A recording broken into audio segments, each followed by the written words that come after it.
Fala pessoal, tudo bem com vocês? Meu nome é Marcos Gomes Lino, sou aqui da MGL Concursos e hoje vou apresentar para vocês um aulão de questões de constitucional visando o concurso do INSS. Todas as questões eu peguei das provas da CESP-NB e você vai ver que ela é muito peculiar, então é bom e muito importante você estudar por essas provas anteriores. Vamos lá? Bom pessoal, vamos começar então com o nosso aulão de Direito Constitucional. Em primeiro lugar, eu queria salientar com vocês aqui que as provas da CESP-NB, você já deve saber que você deve dar uma estudada nas provas anteriores, são totalmente diferentes das demais bancas. Geralmente, as mais comuns aí, a Fundação Carlos Chagas, a VUNESP, cobra muito letra da lei. Como que é isso? Eles perguntam lá para você tal artigo, troca uma palavrinha, você tem que saber ali decorado a letra da lei. As da CESP não, exige muito conhecimento de doutrina, ou seja, você sair um pouquinho da letra da lei e saber o que é realmente aquilo ali na órbita jurídica. E mesmo nas provas de nível médio. Então eu peguei aqui para começar 10 questões de constitucional e nós vamos ver juntos essas questões. Começando aí com a questão número 1 que eu peguei. É uma prova da CESP 2015. Julgue o item seguinte acerca dos direitos e garantias fundamentais do Brasil. Aí o item é o seguinte: a superveniência de nova Constituição não afetará o direito adquirido na ordem constitucional anterior. Você já vê a diferença no enunciado da questão de uma banca como a CESP, mas demais bancas. Porque eles já perguntam de uma forma mais formal, ó, a superveniência. Tem gente que, nossa, meu Deus, o que é isso? Já vai lá e vai para a próxima, né? Porque, para quem não sabe, a CESP é verdadeiro ou falso, igual eu coloquei aqui, peguei a prova da CESP, é óbvio. Tem alguma prova dela que é alternativa, mas essa do INSS especificamente, verdadeiro ou falso, certo ou, como você preferir, certo ou errado. Você ou marca um, marca outro, ou deixa em branco, uma errada ou uma certa.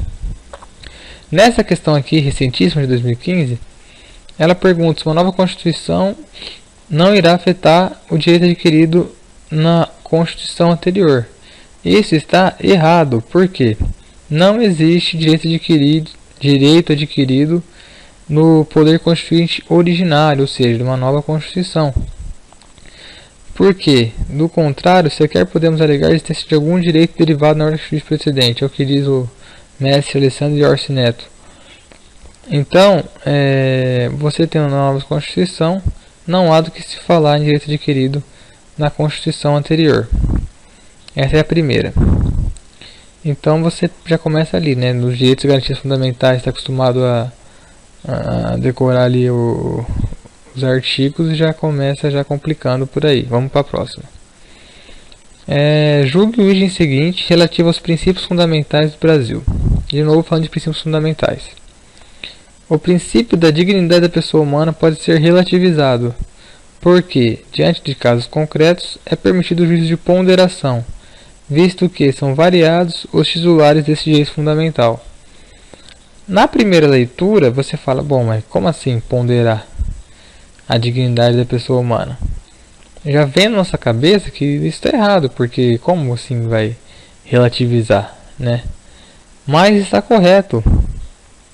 Mas aí você tem que, por isso que eu falei no começo da aula, que você tem que ir além do que está na letra da lei.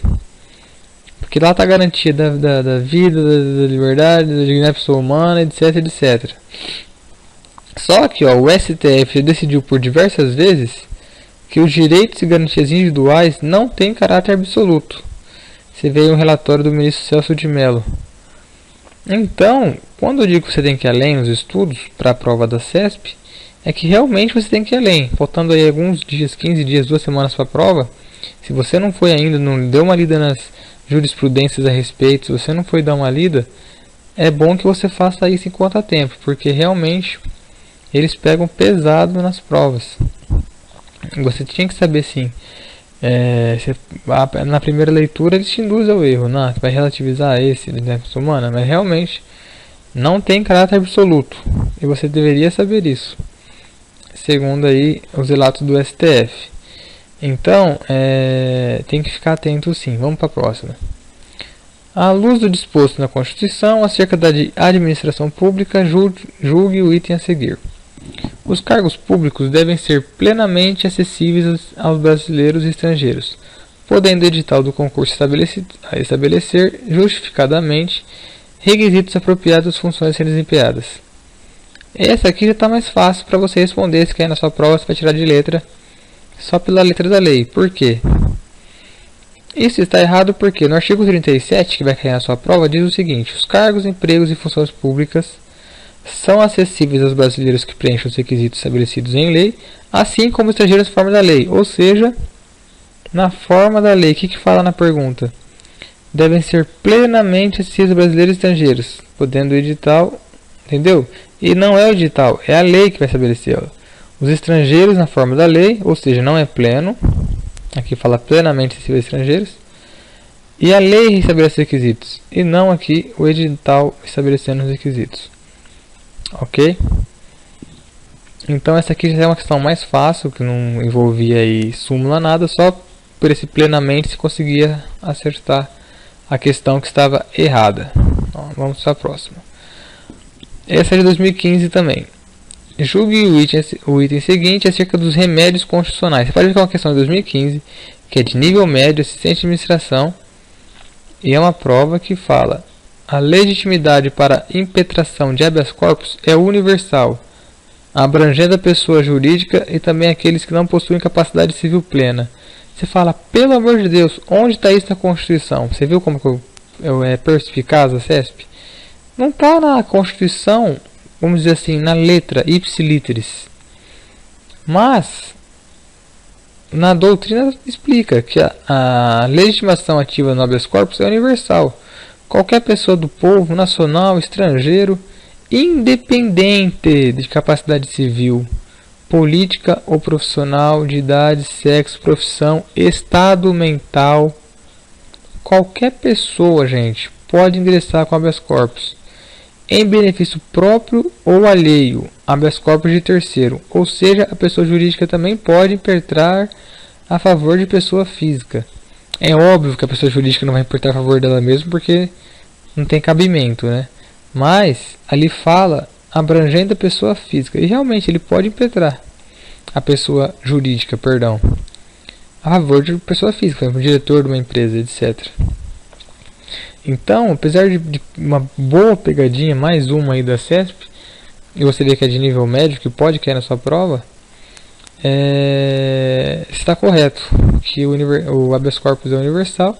Inclusive até eles brincam que na cadeia tem aquele preso que tem um pouco mais de instrução, ele fica escrevendo habeas corpus lá na folha de papel higiênico, por mais escroto que seja, e manda para o juiz tem que ler e tem que ver esse habeas corpus. É o nosso remédio constitucional aí, universal. Próxima questão.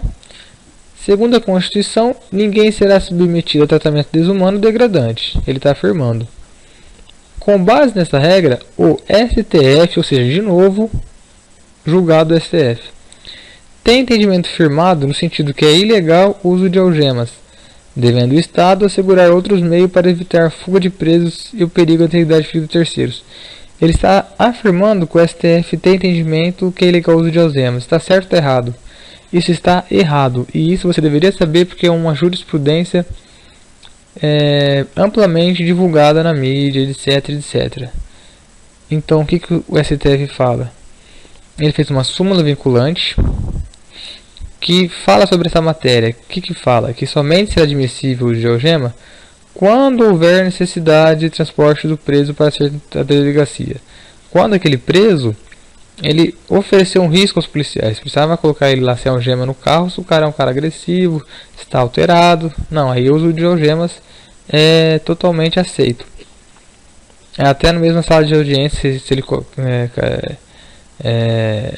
tiver risco ali para as pessoas que estão ali no meio. Ou seja, pode usar as algemas.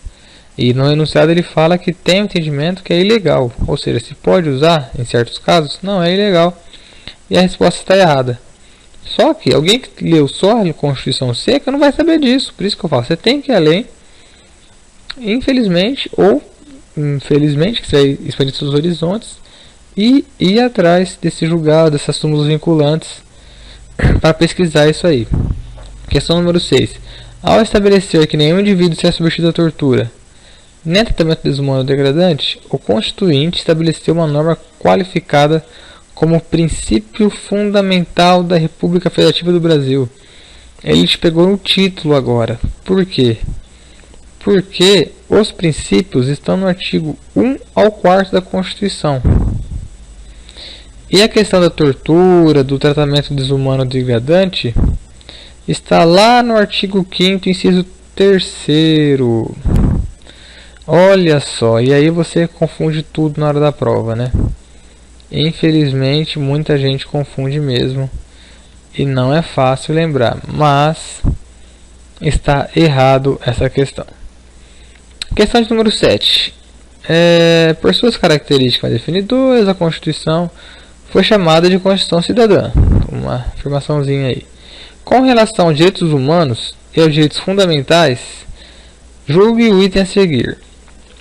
Aí está o item, sempre assim, dá um textinho e tem um item. A única forma de censura no Brasil é a que envolve espetáculos teatrais. Amigos, só por aqui você já conseguiu eliminar o resto da questão, mas vamos continuar lendo.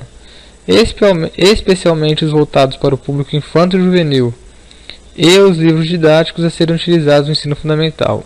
Horripilante essa questão. Quem marcou certo aqui realmente, se cair uma dessas na sua prova, você vai dar risada, vai acertar pelo menos essa aí com absoluta certeza. É uma prova do DEPEN da SESC 2015, recente. Lá no inciso 5º, inciso 9, fala que é livre a expressão da atividade intelectual, artística, científica e de comunicação, independente de censura ou licença, ou seja, está errado. Número 8. Com base nas normas constitucionais relativas aos direitos e garantias fundamentais e na jurisprudência do STF acerca dessa matéria. Mais uma vez, jurisprudência. Tem que tomar cuidado, a CESP ama. Você deve ter ouvido algum vídeo aula já a respeito, mas ela ama colocar jurisprudência, julgado do STF e abuso em sua prova. Julgue os próximos itens. É livre o exercício das profissões, podendo a lei exigir inscrição em conselho de fiscalização profissional apenas quando houver potencial lesivo na atividade, o que não ocorre com a profissão de músico, por exemplo. Corretíssimo. A regra geral é que é livre, tem duas exceções: existe qualificação profissional ou potencial lesivo da atividade. Simples. Essa regra é simples. Essa questão veio baba em 2014 do Tribunal de Contas do Distrito Federal. Em relação aos princípios fundamentais e aos direitos e garantias fundamentais, julgo os itens a seguir. A criação de sindicato depende de autorização prévia do Estado. Por aqui você já mata, porque pela letra da lei, essa questão você consegue resolver. Que lá no artigo 8º fala o seguinte: é livre a associação profissional sindical, observado que a lei não poderá exigir a autorização do Estado para a fundação de sindicatos. Então aqui você já consegue matar essa questão. E para finalizar aqui, eu peguei a seguinte: durante a realização das Copas das Confederações, o Brasil conviveu com ondas de manifestações ligadas aos reajustes no transporte público e que, aos poucos, canalizou insatisfações das mais diversas, da qualidade do ensino à corrupção. Tendo o fragmento de texto acima como referência inicial, julgue o item que segue. Aí tem o item que segue. Relativo ao direito do que? Liberdade de expressão e reunião e proteção constitucional desse direito. Ou seja, direito de liberdade que está no seu edital e vai cair. A Constituição garante aos cidadãos, de modo irrestrito, gente, vamos lá.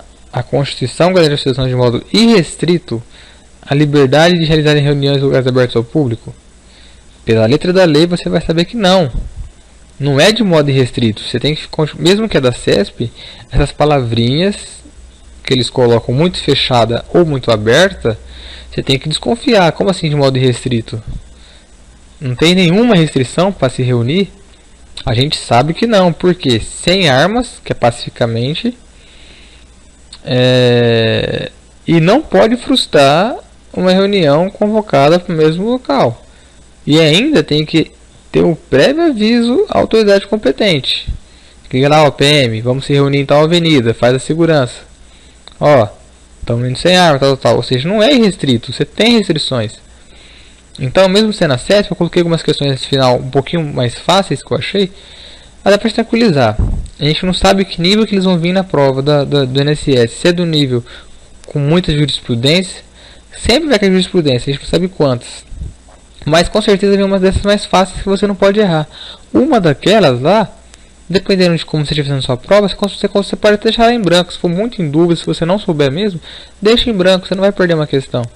Se você acertar essas mais fáceis, você vai conseguir fazer uma boa prova e tirar uma boa nota no final das contas. É isso aí, pessoal, espero que vocês tenham gostado do vídeo. Eu vou tentar postar mais vídeos aqui agora sobre constitucional, mais algumas questões. E também vou ver se consigo de administrativo, se dá tempo até o dia da prova. Convido vocês para curtir aí o vídeo, compartilhar, se inscrever no canal. Também visita nosso site mglconcursos.wix.com/mglconcursos, o nosso blog mglconcursos.blogspot.com e o Facebook. Dá um like na página lá também. Dá essa força pra gente também, tá, pessoal? Um abraço a todos, bons estudos, foco nessa reta final do INSS e boa sorte a todos e até a próxima.